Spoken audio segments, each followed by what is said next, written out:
एक कंसेप्ट आता है हमारा ब्लैक मनी का इनकम टैक्स के अंदर।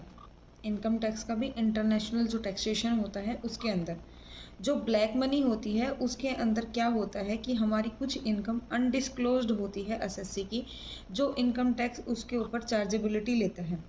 इनकम टैक्स बोलता है कि अगर आपने कोई इनकम जो फॉरेन इनकम है और उसको डिस्क्लोज नहीं किया है, या आपकी कोई फॉरेन एसेट है और वो अनडिस्क्लोज्ड रही है, और अगर जो एसएससी होता है उसके नोटिस में आ गया तो उसके ऊपर 30% का चार्जेबल ले लेगा। और किस में? रिलीवेंट प्रीवियस ईयर में। रिलीवेंट प्रीवियस ईयर कौन सा? जिस ईयर में असेसिंग ऑफिसर के नोटिस में आया कि आपने अनडिस्क्लोज्ड आपकी फॉरेन इनकम है या फॉरेन एसेट है, उसकी बात आती है। अब जो undisclosed foreign income and asset क्या होता है?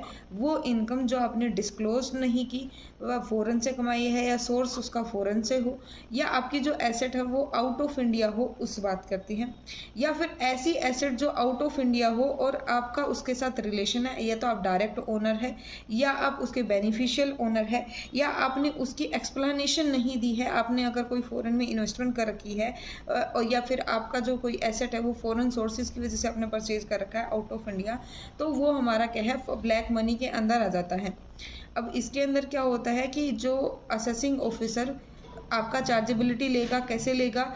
जो भी प्रीवियस ईयर में किसी भी प्रीसीडिंग जो ईयर्स होते हैं उनकी उठा सकता है, और रिलीवेंट प्रीवियस ईयर में आपका जो क्या है उसका वैल्यूएशन करेगा, और उस वैल्यूएशन करके उसके ऊपर चार्जेबिलिटी ले लेगा at the rate of the 30% की टैक्सेबिलिटी के साथ में। डायरेक्ट 30% आता है, इसके ऊपर कोई सेट ऑफ नहीं मिलता, कोई डिडक्शन नहीं मिलती। अगर आपने उसमें से कुछ बैलेंस डिस्क्लोज कर रखा था और कुछ बैलेंस डिस्क्लोज नहीं कर रखा था, गवर्नमेंट उसको वाइट कंसीडर करती है जो आपने डिस्क्लोज कर रखा है। अगर आपने कुछ डिस्क्लोज नहीं कर रखा, वो सारा ब्लैक मनी में आता है और ब्लैक मनी के ऊपर चार्जेबिलिटी ले लेती है। ये हमारा ब्लैक मनी का सिर्फ ओवरव्यू था। वैल्यूएशन कैसे होती है नेक्स्ट पार्ट में डिस्कस करते हैं।